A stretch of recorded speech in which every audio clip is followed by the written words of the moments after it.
বাতৰি কৰিছে উৎপল কুমাৰ দাসে। এতিয়া প্ৰধান হ'ল দুদিনীয়া নিউজিলেণ্ড ভ্ৰমণসূচীৰে আজি অকলেণ্ডত উপস্থিত হৈছে। ৰাষ্ট্ৰীয় হস্ততাঁত দিৱস উদযাপন কৰা হৈছে। বাংলাদেশত সেনাবাহিনীৰ শীৰ্ষ পৰ্যায়ত গুৰুত্বপূৰ্ণ সালসলনিৰ পিছত দেশখনৰ নতুন প্ৰশাসনে আৰক্ষী বাহিনীটোক পুনৰ গঠন কৰিছে। ভাৰতৰ বাবে দুৰ্ভাগ্যজনক হিচাপে বিবেচিত এটা ঘটনা পেৰিছ অলিম্পিকৰ মহিলা মল্লযোদ্ধা বিনেশ ফোগটক সামান্য পৰিমাণে ওজন বৃদ্ধিৰ পৰিপ্ৰেক্ষিতত আজি হ'বলগীয়া 50 কিলোগ্ৰাম ওজন শাখাৰ পুৰস্কাৰৰ প্ৰতিযোগিতাৰ বাবে অযোগ্য ঘোষণা কৰা হৈছে। আৰু ভাৰত আৰু শ্ৰীলংকাৰ মাজৰ তিনিখনীয়া এদিনীয়া ক্ৰিকেট শৃংখলাৰ তৃতীয় তথা অন্তিমখন খেল কলম্বোৰ আৰ কলিদাসা ষ্টেডিয়ামত আজি অনুষ্ঠিত হ'ব।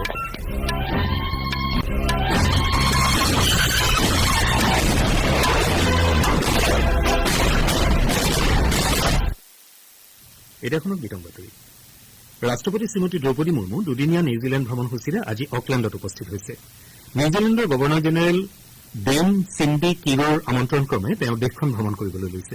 এই ভ্ৰমণৰ সময়ছোৱাত ৰাষ্ট্ৰপতিগৰাকীয়ে গৱৰ্ণৰ জেনেৰেল ডেন চিণ্ডি কিৰোৰ লগতে দেশখনৰ প্ৰধানমন্ত্ৰী খ্ৰীষ্টোফাৰ লাক্সেনৰ সৈতে দ্বিপাক্ষিক বৈঠকত অংশগ্ৰহণ কৰিব।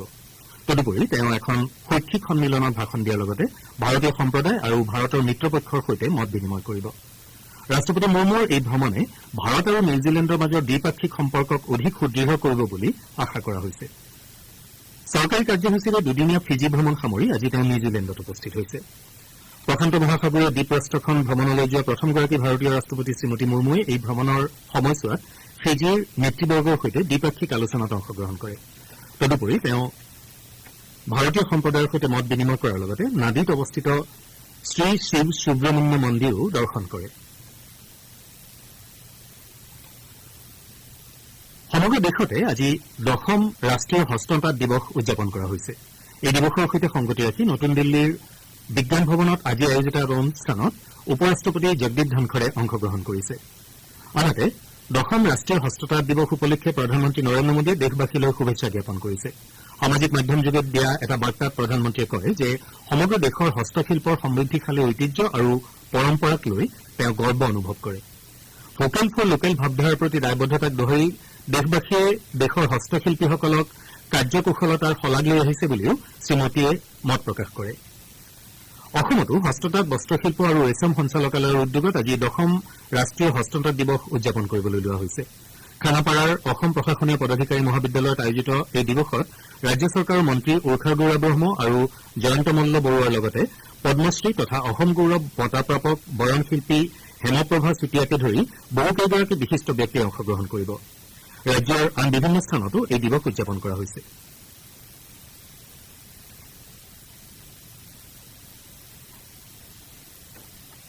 বাংলাদেশত সেনাবাহিনীৰ শীৰ্ষ পৰ্যায়ত গুৰুত্বপূৰ্ণ সালসলনিৰ পাছত দেশখনৰ নতুন প্ৰশাসনে আৰক্ষী বাহিনীটোক পুনৰ গঠন কৰিছে।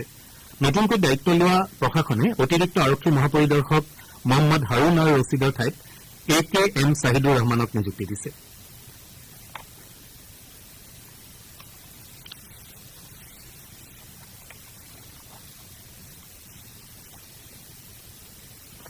চৰকাৰে তথ্য প্ৰযুক্তি উদ্যোগক দেশৰ টায়াৰ 2 আৰু টায়াৰ 3 চহৰলৈ লৈ যোৱাৰ পৰিকল্পনা গ্ৰহণ কৰিছে, যাতে তথ্য প্ৰযুক্তি বিপ্লৱৰ সুবিধা প্ৰতিগৰাকী নাগৰিকে গ্ৰহণ কৰিব পাৰে। লোকসভাৰ প্ৰশ্ন উত্তৰ কালত পৰিপূৰক প্ৰশ্নৰ উত্তৰ দি ইলেক্ট্ৰনিক্স আৰু তথ্য প্ৰযুক্তি দপ্তৰৰ ৰাজ্যমন্ত্ৰী জিতেন প্ৰসাদে কয় যে চৰকাৰে দেশত 65খন তথ্য প্ৰযুক্তি উদ্যান কেন্দ্ৰ, য'ত 57খন টায়াৰ 2 আৰু টায়াৰ 3 চহৰৰ বাবে স্থাপন কৰা হৈছে। তেওঁ কয় যে চৰকাৰে গ্ৰাম্য ভাৰতক সংযোগ কৰাৰ লগতে তথ্য প্ৰযুক্তি কেন্দ্ৰ স্থাপনৰ বাবে ভালেমান পদক্ষেপ গ্ৰহণ কৰিছে।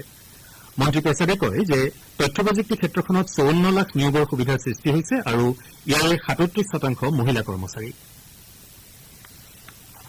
মণিপুৰ চৰকাৰে বাংলাদেশৰ পৰা হ'ব পৰা অবৈধ প্ৰব্ৰজন প্ৰতিহত কৰাৰ উদ্দেশ্যে সীমামূৰীয়া ফেৰজল আৰু জিৰিবাম জিলাত নৈশ সান্ধ্য আইন জাৰি কৰিছে। দুয়োখন জিলাৰ জিলা দণ্ডাধীশ দুয়োগৰাকীয়ে এই সন্দৰ্ভত নিষেধাজ্ঞা জাৰি কৰিছে। এনে নিষেধাজ্ঞাৰ অধীনত আগ্নেয়াস্ত্ৰ, দা তৰোৱাল, লাঠি, শিলগুটি আদিৰ লগতে সকলো ধৰণৰ চোকা অস্ত্ৰজাতীয় সামগ্ৰী কঢ়িওৱাটো বাৰণ কৰা হৈছে। এতিয়া খন্তেক বাণিজ্যিক বিৰতি।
আপোনালোকে বাতৰি শুনিছে আকাশবাণীৰ পৰা। ৰাষ্ট্ৰপতি ভৱনত থকা অমৃত উদ্যান এই মাহৰ 16 তাৰিখৰ পৰা অহা 15 ছেপ্টেম্বৰলৈ সাধাৰণ নাগৰিকৰ বাবে খোলা থাকিব। ৰাষ্ট্ৰপতি শ্ৰীমতী দ্ৰৌপদী মুৰ্মু 14 আগষ্টৰ অমৃত উদ্যানৰ এইবাৰৰ গ্ৰীষ্মকালীন সংস্কৰণৰ মুকলি অনুষ্ঠানত আনুষ্ঠানিকভাৱে উপস্থিত থাকিব। প্ৰথমবাৰৰ বাবে ৰাষ্ট্ৰীয় ক্ৰীড়া দিৱস উপলক্ষে 29 আগষ্টত খেলুৱৈসকলৰ বাবে আৰু শিক্ষক দিৱস উপলক্ষে 5 ছেপ্টেম্বৰত শিক্ষকসকলৰ বাবে উদ্যানখন সংৰক্ষণৰ ব্যৱস্থা কৰা হৈছে।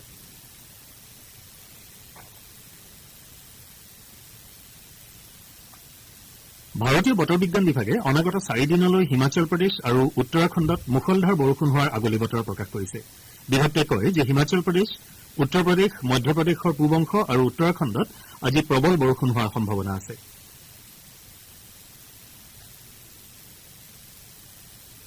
অন্যহাতে অহা 2-3 দিনলৈ জম্মু কাশ্মীৰ, উত্তৰ প্ৰদেশৰ পূব অংশ, ৰাজস্থানৰ পূব অংশ, পঞ্জাৱ, হাৰিয়ানা আৰু চণ্ডীগড়তো ধাৰাসাৰ বৰষুণৰ সম্ভাৱনা আছে। তামিলনাডু, অন্ধ্ৰপ্ৰদেশৰ উপকূলীয় অঞ্চল, তেলেংগানা আৰু গোৱাতো আজি প্ৰবল বৰষুণ হ'ব পাৰে। পূব আৰু উত্তৰ পূব ভাৰতৰ অসম, মেঘালয়, অৰুণাচল প্ৰদেশ, নাগালেণ্ড, মণিপুৰ, মিজোৰাম আৰু ত্ৰিপুৰাতো অহা 4টা দিনত বৰষুণ হোৱাৰ সম্ভাৱনা আছে। ভাৰতৰ বাবে দুৰ্ভাগ্যজনক হিচাপে বিবেচিত এটা ঘটনাত পেৰিছ অলিম্পিকৰ মহিলা মল্লযোদ্ধা বিনেশ ফোগটক সামান্য পৰিমাণে ওজন বৃদ্ধিৰ পৰিপ্ৰেক্ষিতত আজি হ'বলগীয়া 50 কিলোগ্ৰাম ওজন শাখাৰ ফ্ৰী ষ্টাইল প্ৰতিযোগিতাৰ বাবে অযোগ্য ঘোষণা কৰা হৈছে। অলিম্পিকৰ ইতিহাসত প্ৰথমবাৰৰ বাবে ফাইনেলত প্ৰৱেশ কৰা দেশৰ এইগৰাকী মহিলা মল্লযোদ্ধা আজি এই প্ৰতিযোগিতাৰ ফাইনেলত অৱতীৰ্ণ হ'ব লগা আছিল। ভাৰতীয় অলিম্পিক সংস্থাই আজি এটা বিবৃতিত প্ৰকাশ কৰা মতে এই সন্দৰ্ভত যোৱা নিশা দলটোৱে সকলো প্ৰচেষ্টা গ্ৰহণ কৰাৰ পাছতো খেলুৱৈগৰাকীৰ ওজন আজি পুৱাৰ ভাগত 50 কিলোগ্ৰামতকৈ কেইগ্ৰামমান বৃদ্ধি পায়। উল্লেখযোগ্য যে ইয়াৰ পূৰ্বে বিনেশ ফোগটে বিশ্বৰ প্ৰথম স্থানৰ খেলুৱৈ তথা 2020 চনৰ টকিঅ' অলিম্পিকৰ চূড়ান্ত বিজয়ী জাপানৰ ইউই সুজাকিক পৰাস্ত কৰি প্ৰতিযোগিতাৰ কোৱাৰ্টাৰ ফাইনেলত অৱতীৰ্ণ হৈছিল। আনহাতে কোৱাৰ্টাৰ ফাইনেলত তেওঁ ইউক্ৰেইনৰ অক্সানা লিৱাচক 7-5 ব্যৱধানত পৰাস্ত কৰি ছেমি ফাইনেলত উপনীত হোৱাৰ বিপৰীতে কিউবাৰ ইউছমেইলিজ গুজমেন লোপেজক পৰাভূত কৰি ফাইনেলত অৱতীৰ্ণ হৈ ভাৰতৰ বাবে এটা পদক নিশ্চিত কৰা প্ৰথমগৰাকী মহিলা মল্লযোদ্ধা হিচাপে পৰিগণিত হৈছিল। এতিয়া পৰিৱৰ্তিত পৰিস্থিতিত ভাৰতীয় সমৰ্থকসকলৰ দৃষ্টি মণিকা বাট্ৰা, শ্ৰীজা আকুলা আৰু অৰ্চনা কামাথক লৈ গঠিত টেবুল টেনিছ দলটোৰ ওপৰত নিবিদ্ধ হৈছে। দলটো ছেমি ফাইনেলত উপনীত হোৱাৰ লক্ষ্যৰে ইতিমধ্যে আৰম্ভ হোৱা কোৱাৰ্টাৰ ফাইনেলত উচ্চ বাছনিপ্ৰাপ্ত জাৰ্মানীৰ প্ৰতিদ্বন্দ্বীৰ সন্মুখীন হৈছে। ইপিনে এথলেটিকছত জ্যোতি য়াৰাজী, সৰ্বেশ অনিল কোছাৰে আৰু আব্দুল্লা নাৰাংগুলিন্টে ৱিডাই হাৰ্ডলছ, হাই জাম্প আৰু ট্ৰিপল জাম্পৰ প্ৰথম ৰাউণ্ডত খেলিব। ভাৰত আৰু শ্ৰীলংকাৰ মাজৰ 3খনীয়া এদিনীয়া ক্ৰিকেট শৃংখলাৰ তৃতীয় তথা অন্তিমখন খেল কলম্বোৰ আৰ প্ৰেমদাসা ষ্টেডিয়ামত আজি অনুষ্ঠিত হ'ব। খেলখন ভাৰতীয় সময় অনুসৰি দিনৰ 2:30 বজাত আৰম্ভ হ'ব। শ্ৰীলংকাই দ্বিতীয়খন এদিনীয়াত 32 ৰানত জয়লাভ কৰি শৃংখলাত 1-0 ফলাফলত আগবাঢ়ি আছে। শৃংখলাৰ প্ৰথমখন খেল ড্ৰ হৈছিল। ভাৰতে আজিৰ খেলখনত জয়লাভ কৰি শ্ৰীলংকাৰ বিৰুদ্ধে অপৰাজিত হৈ থকাৰ ধাৰা অক্ষুণ্ণ ৰখাৰ চেষ্টা চলাব। বাতৰি শেষ কৰাৰ আগতে প্ৰধান বাতৰি কেইটামান আকৌ এবাৰ। ৰাষ্ট্ৰপতি শ্ৰীমতী দ্ৰৌপদী মুৰ্মু দুদিনীয়া নিউজিলেণ্ড ভ্ৰমণসূচীৰে আজি অকলেণ্ডত উপস্থিত। সমগ্ৰ দেশতে আজি 10ম ৰাষ্ট্ৰীয় হস্ততাঁত দিৱস উদযাপন কৰা হৈছে। বাংলাদেশত সেনাবাহিনীৰ শীৰ্ষ পৰ্যায়ৰ